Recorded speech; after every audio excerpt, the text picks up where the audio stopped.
Ladies and gentlemen, welcome to the CX Goalkeeper Podcast. Your host, Greg, will have smart discussions with friends, experts, and thought leaders on customer experience, transformation, and leadership. Please follow this podcast on your preferred platform. I am sure you will enjoy the next episode with the guest I selected for you. Ladies and gentlemen, tonight it's really a big pleasure because on the CX Goalkeeper Podcast we have Jeremy Watkin. Hi Jeremy, how are you? Hi Greg, it's good to be here. I'm doing great. Thank you very much for being here. I'm really thrilled to kick off this discussion speaking about contact center transformations together with you. But as usual, before we start, we would like to learn more about you. And therefore, could you please introduce yourself?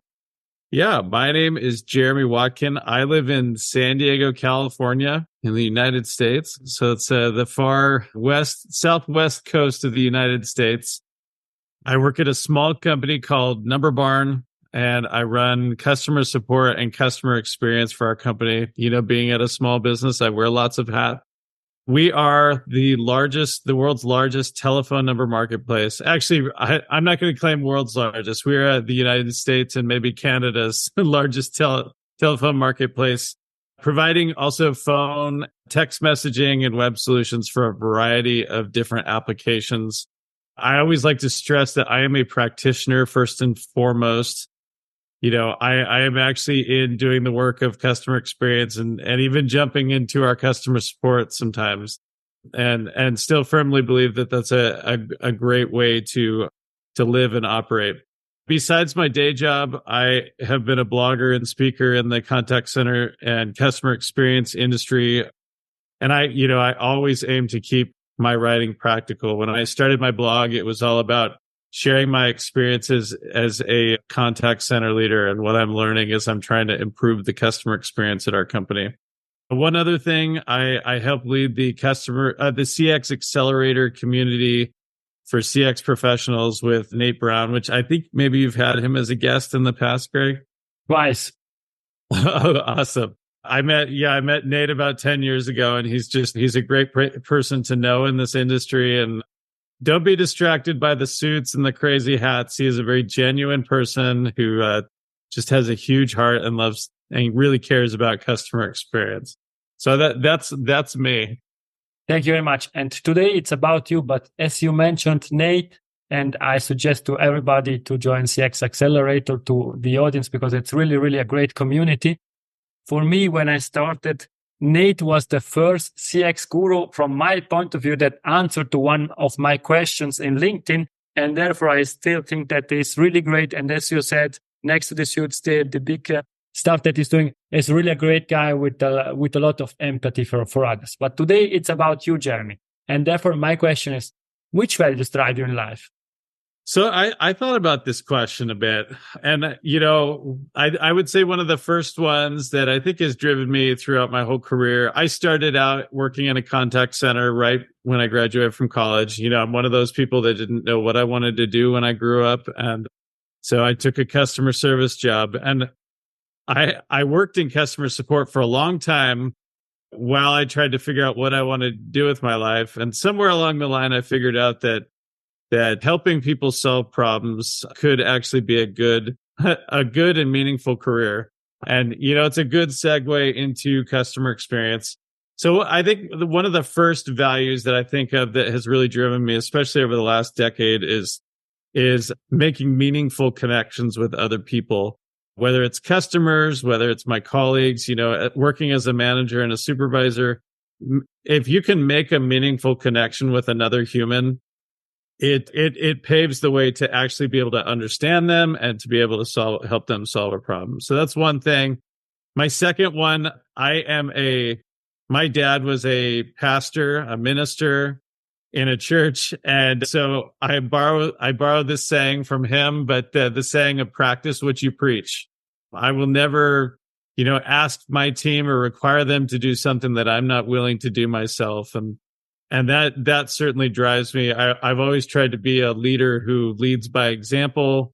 I'm not somebody who sits in my office and just preaches to my team about the metrics, but actually I'm in there trying to understand what drives those metrics, what what's driving our customer experience, and then we work together to improve things. I have made mistakes though along those lines where I asked somebody to do something. I'll tell you one story. So early on in my career as a manager, I would ask my team to talk on the phone to a customer and then do a live chat at the same time. And I did that until I tried it myself and realized that I could not. Those are two live channels, and it's impossible to balance those two things. And so that was a good lesson in practicing what I preach. And then the last one, I don't have it here. I have it on my wall somewhere else in my house, but it's a quote from Jan Carlsen, who I believe he was the CEO of Scandinavian Airlines. And it's, if you're not directly serving the customer, your job is to be serving someone who is. And that really helped me as a manager. I think early on, I would view questions from my team members as distractions and would just expect them to figure things out on their own, but realize that the way I treat them impacts the way they are going to treat the customers. And I'll tell you that the hardest area I'm trying to learn that lesson now is as a parent to my kids, trying to be gracious and serve them as much as I can. Man, as they go through adolescence, it's a daily challenge. I feel like I've got customers figured out, but I'm still trying to figure out my kids. I can empathize with you. Mine is a bit smaller, is 6 years old, but it's another level. Let's say like something like that. Thank you for sharing your values. And now that we know you a bit better, let's really kick off the game and start discussing about contact center transformation. How has the transformation of contact center in the last decade impacted customer experience and operational efficiency? As I thought about this, I think the first thing I would say on this question is that I don't think the transformation is complete. I think we are very much in the middle of a transformation. I think we've been in this constant shift toward omni-channel customer support.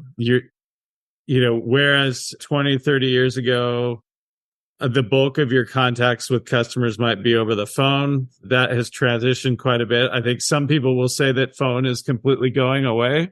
I don't believe it will ever fully go away, but as generations shift, people move more to mobile.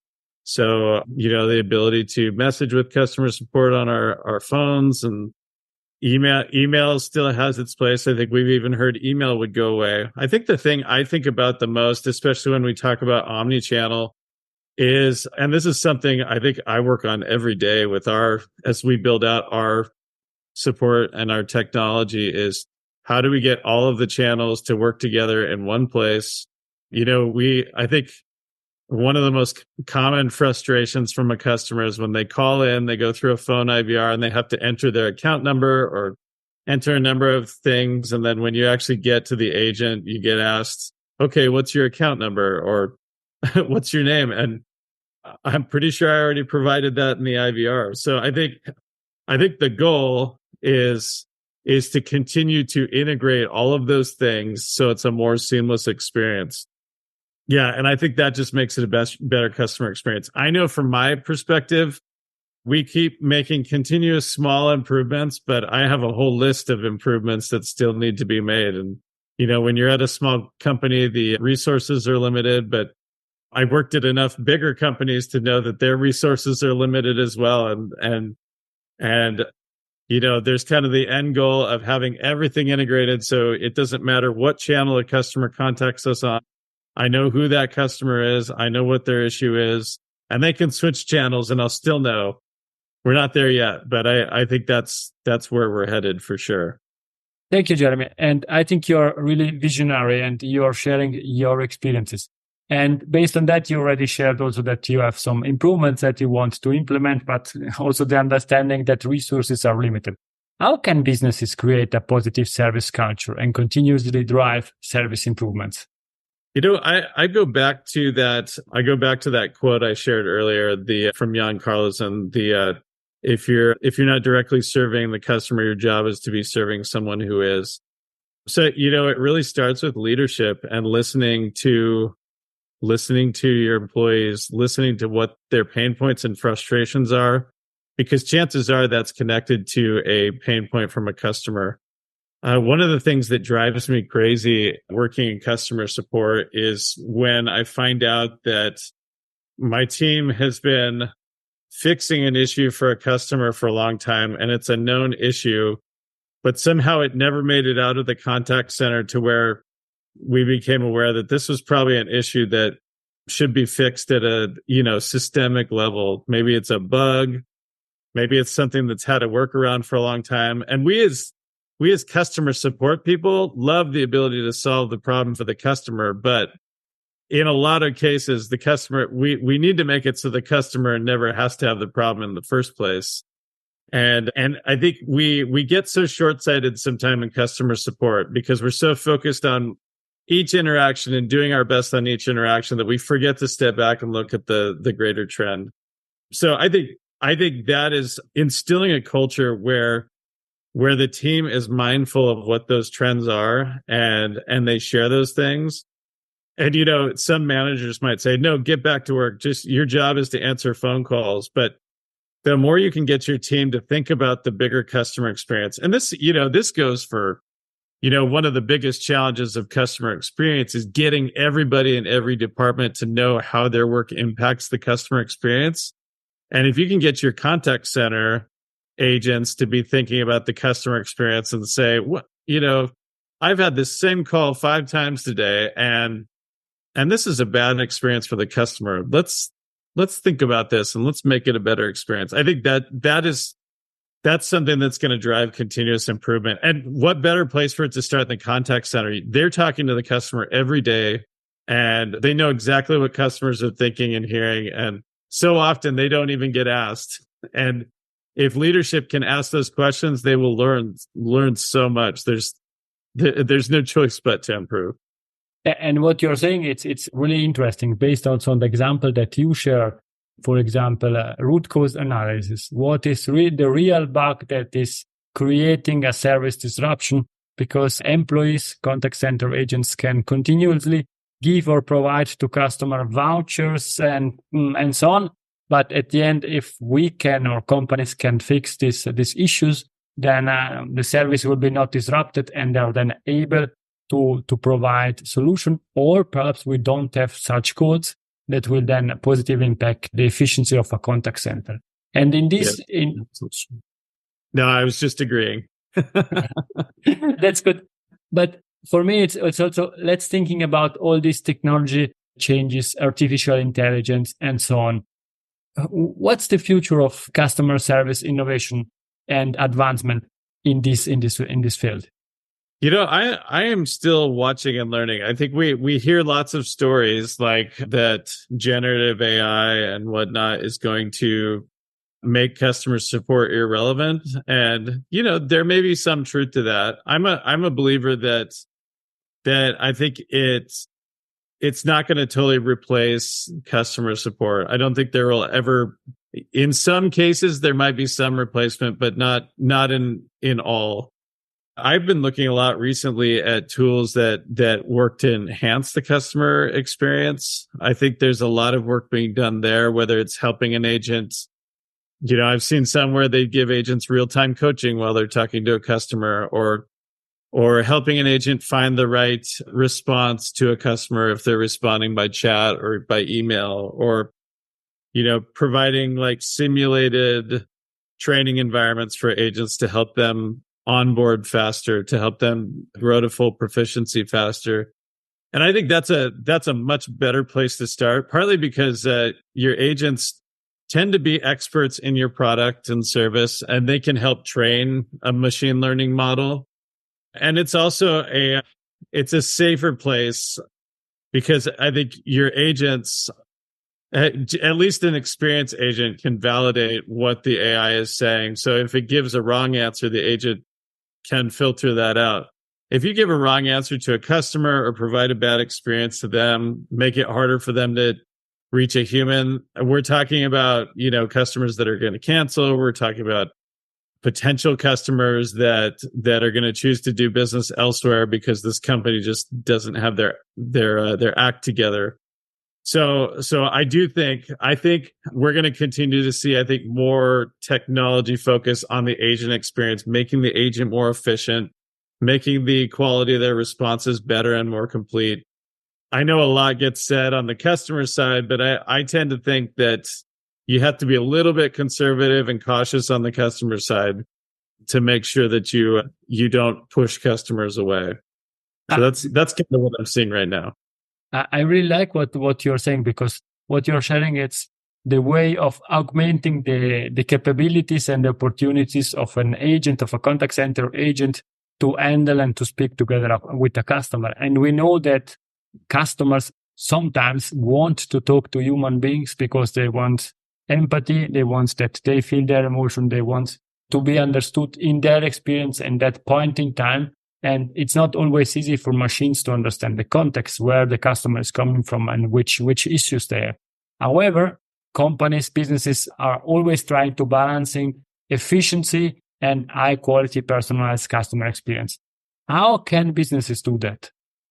So I have a funny story. I was working at a customer contact center outsourcing company, and I was in charge of customer experience and quality assurance, working with our various teams. And we had this one team that was struggling. Their customer satisfaction was really low.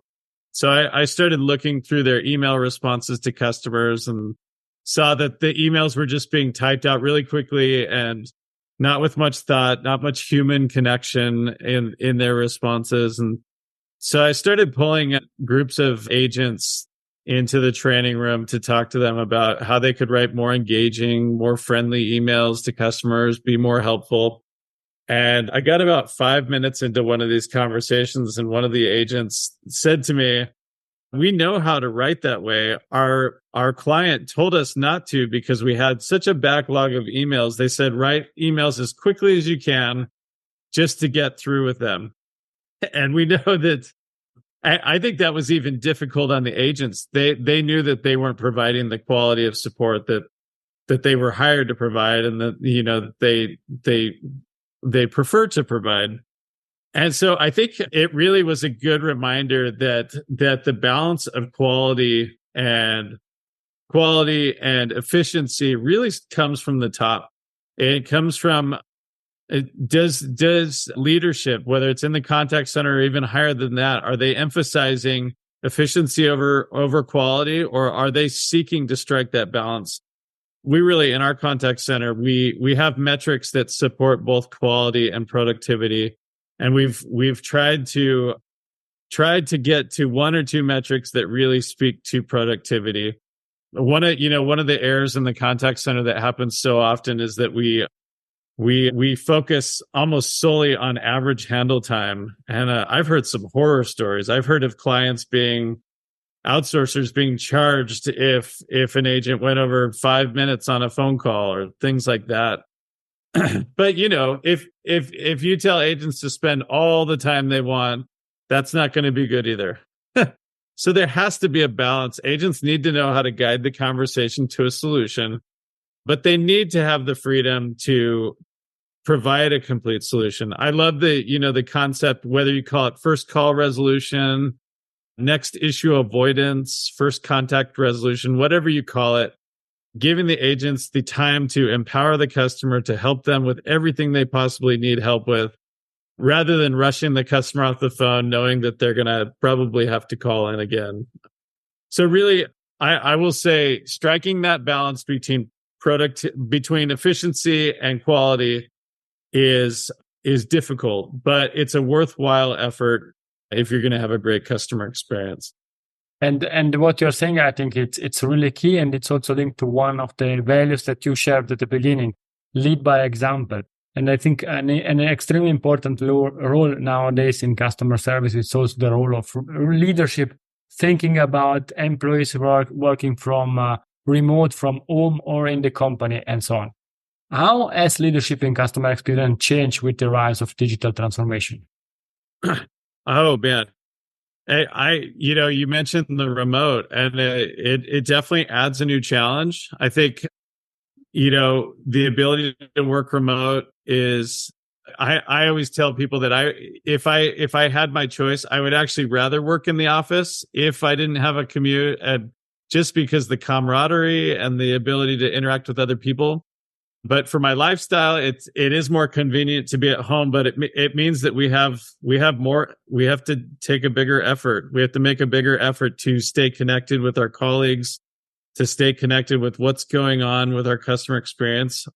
I always think, working in an actual contact center, especially when they're talking on the phone, you can kind of hear, if you're a manager walking down the aisles of the cubicles, you can hear what the issues are. You can hear somebody who has a customer that's yelling at them.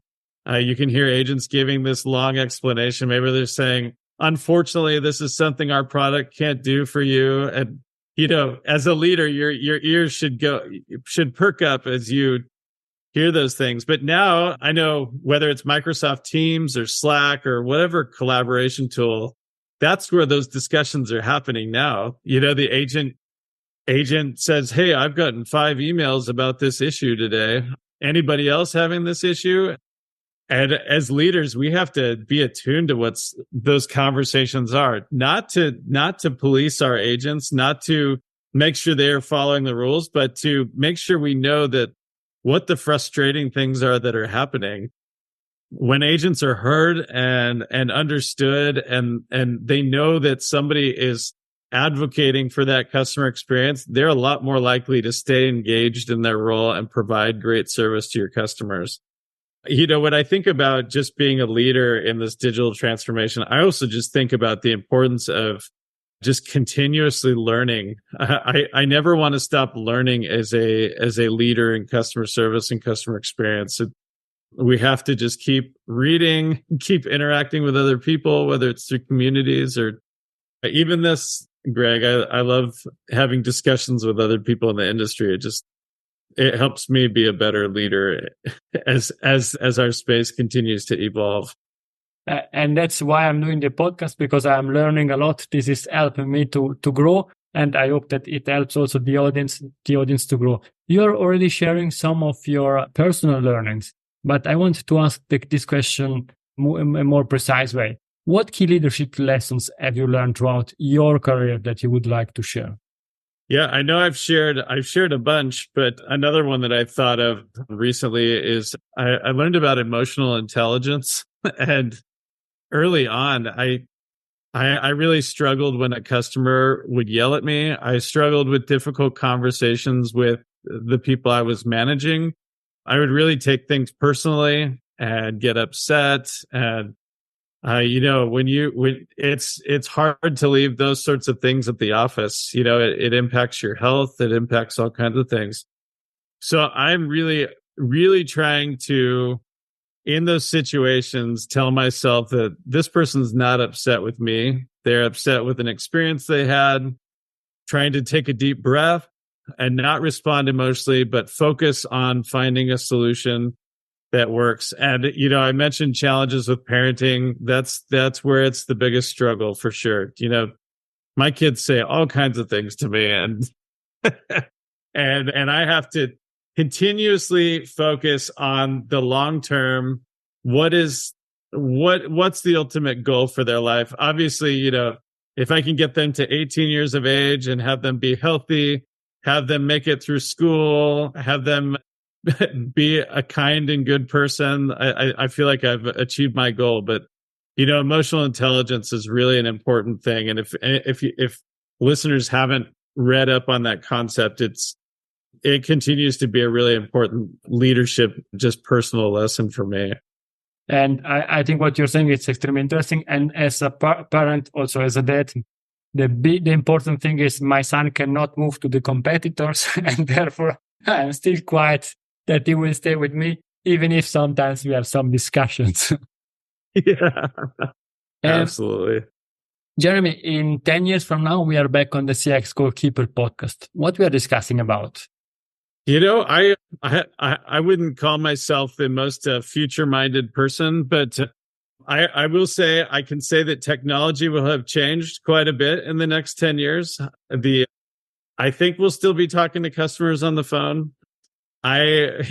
Personally, I hope that I'm still relevant in this space in 10 years. I hope that a focus on learning and continuously improving will keep me employed in this space. I do think, especially as I watch watch how social media has changed our culture so much, and that I feel like there's so much happening where humans we naturally gravitate toward other people that believe the same thing as us and away from people that don't believe the same thing as us. That I'm finding that customers are getting more and more like the level of anger when something doesn't go right has elevated significantly.